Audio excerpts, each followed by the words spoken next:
Bonjour à toi, j'espère que tu vas bien.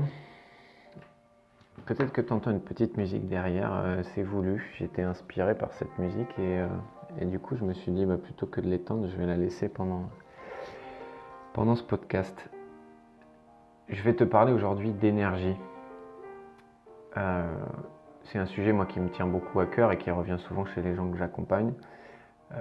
Beaucoup de gens, dont moi pendant une très très grande partie de ma vie, j'avais un niveau d'énergie qui faisait le yo-yo. C'est-à-dire 3 jours avec plein d'énergie, 4 jours plus pouvoir me lever de mon lit, 2 jours avec de l'énergie, 2 jours qui suivaient baisse d'énergie, etc. etc. Et on est beaucoup en fait à pas avoir pris la responsabilité de notre niveau d'énergie. C'est-à-dire qu'on considère que notre niveau d'énergie ne dépend pas de nous et qu'on a de l'énergie ou on n'a pas de l'énergie. En gros, on se lève le matin et que tiens, aujourd'hui je sens que j'ai de l'énergie, super, je vais pouvoir passer une bonne journée. Ah, aujourd'hui j'ai moins d'énergie, ça va être plus compliqué. Et on pense que l'énergie c'est quelque chose d'extérieur à nous et qu'on n'a pas de pouvoir sur ça. Or, on n'a pas de l'énergie, on génère de l'énergie. Je la refais, on n'a pas de l'énergie, on génère ou on ne génère pas de l'énergie. Et quand tu comprends que c'est toi et toi seul qui génère ton niveau d'énergie, là tu reprends le pouvoir et là tu peux mettre des actions en place pour faire évoluer ce niveau d'énergie. Pourquoi je te dis qu'on n'a pas de l'énergie et qu'on génère de l'énergie?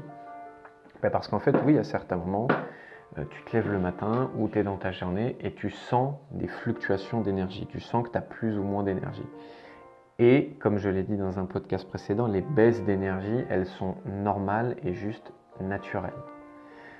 Maintenant, quand tu ressens cette baisse d'énergie, tu as le pouvoir de générer toi-même de l'énergie. Comment tu fais? La chose la plus efficace pour ça, pour générer soi-même de l'énergie, c'est pas ce que je vais développer dans ce podcast, mais c'est la chose essentielle, c'est faire des choses qui t'inspirent. Il n'y a pas d'autre chose plus importante que ça si tu veux avoir de l'énergie au quotidien, c'est au quotidien faire des choses qui t'inspirent profondément, des choses qui font partie de tes vrais désirs et pas de tes fantasmes, des choses qui vont naturellement te donner de l'énergie. Parce qu'à partir du moment où tu vas t'autoriser, où tu vas te donner la permission de faire des choses qui t'inspirent, tu vas dans le même temps autoriser ton corps à te donner de l'énergie, à te donner de la vitalité. Je suis sûr que ça t'est déjà arrivé d'être dans un moment dans le passé où tu avais une baisse d'énergie et puis tout d'un coup, quelqu'un t'a proposé quelque chose, tiens, viens, on sort, on va voir des amis, ah tiens, on va faire un foot, ah tiens, on va au cinéma. Et là, en un quart de seconde, l'énergie est venue dans ton corps.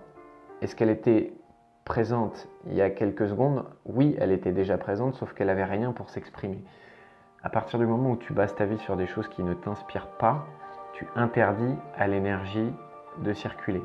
Et si tu passes ta semaine à faire un boulot qui t'inspire moyen, à rencontrer des gens qui t'inspirent moyen, à faire des activités qui t'inspirent moyen, tu peux prendre autant de vitamine C que tu veux, tu peux regarder autant de vidéos de motivation que tu veux, il ne va pas se passer grand-chose. Donc l'étape numéro 1, c'est ça. Maintenant, je ne vais pas m'étaler là-dessus, parce que j'en ai déjà parlé dans plusieurs vidéos et podcasts. La deuxième chose importante dans l'idée de tu génères ta propre énergie, c'est de passer par ton corps. Comment tu peux faire pour générer de l'énergie? C'est de mettre ton corps en mouvement. Sauf que la plupart du temps, on pense l'inverse. On se dit, j'attends d'avoir de l'énergie pour pouvoir passer à l'action. Quand j'aurai de l'énergie, là, je vais pouvoir me mettre à travailler, je vais pouvoir aller faire ma séance de sport, je vais pouvoir aller sortir et voir cet ami. La vérité, c'est que c'est l'inverse. Et je suis sûr que ça t'est déjà arrivé. Les moments où tu n'as pas d'énergie, où toi-même, tu as ce moment où tu te forces à passer à l'action, tu te forces à aller courir dehors, tu te forces à appeler cet ami pour peut-être sortir, et où c'est là où tu peux changer la vapeur et retrouver de l'énergie. Il y a quelques semaines, on était un dimanche après-midi et je sentais que mon énergie était très très très basse. Et il y a plusieurs années ou mois auparavant de ça, j'aurais certainement vécu mon après-midi avec une énergie basse et puis pas fait grand-chose et surtout, j'aurais attendu que cette énergie vienne. Qu'est-ce que j'ai fait à ce moment-là ? J'ai pris mes chaussures de sport, je me suis mis en tenue, je suis allé faire 20 minutes de sport. Pas une séance d'une heure, juste 20 minutes de sport. C'était dur au début parce que tu n'as pas d'énergie, donc il faut les premières minutes, comme je disais tout à l'heure, se forcer. Mais je peux te dire qu'à la fin de mes 20 minutes de sport, mon énergie n'était plus du tout la même. Pourquoi ? Parce que j'avais mis mon corps en mouvement, parce que j'étais passé à l'action. Et donc, résultat, pour la suite du dimanche après-midi, j'étais dans une énergie totalement différente. À partir du moment où tu renverses ta façon de voir les choses et où tu passes de on a ou on n'a pas de l'énergie et je suis victime de mon niveau d'énergie, quand tu passes de ça à je suis 100% responsable de mon niveau d'énergie et peu importe quel est mon niveau d'énergie actuel, je peux changer ça, je peux transformer ça, et bien là, c'est là que ta vie elle commence à se transformer parce que les moments où tu as envie de t'affaler dans ton canapé, les moments où tu sens que l'énergie elle baisse, au lieu de ne rien faire et d'attendre que l'énergie arrive, c'est toi qui passes à l'action et qui va générer toi-même ton énergie. J'ai pris l'exemple du sport, mon exemple personnel, ça peut être autre chose. Ça peut être juste aller marcher et faire une promenade dans la forêt. Ça peut être passer un coup de fil à quelqu'un que tu apprécies. Ça peut être n'importe quelle activité qui, toi, te met en énergie. Et je suis sûr que tu connais au moins une partie des activités qui te donnent de l'énergie à toi. Pas aux autres, mais à toi. Aller promener ton chien, te mettre à lire un bouquin, écouter de la musique, faire de la corde à sauter, regarder une vidéo inspirante, bref, peu importe ce que c'est, si à partir de demain, dans ces moments-là, tu commences à toi-même reprendre la responsabilité de ton niveau d'énergie et à générer toi-même ton énergie, c'est là que ta vie elle va changer. Ça ne veut pas dire que tu n'auras plus de baisse d'énergie et que en continu 24 heures sur 24, tu pourras jouir d'un niveau d'énergie au top. Ça veut juste dire que tu vas arrêter d'être victime de ça et que même dans les moments où ton énergie va être plus basse, tu vas pouvoir transformer.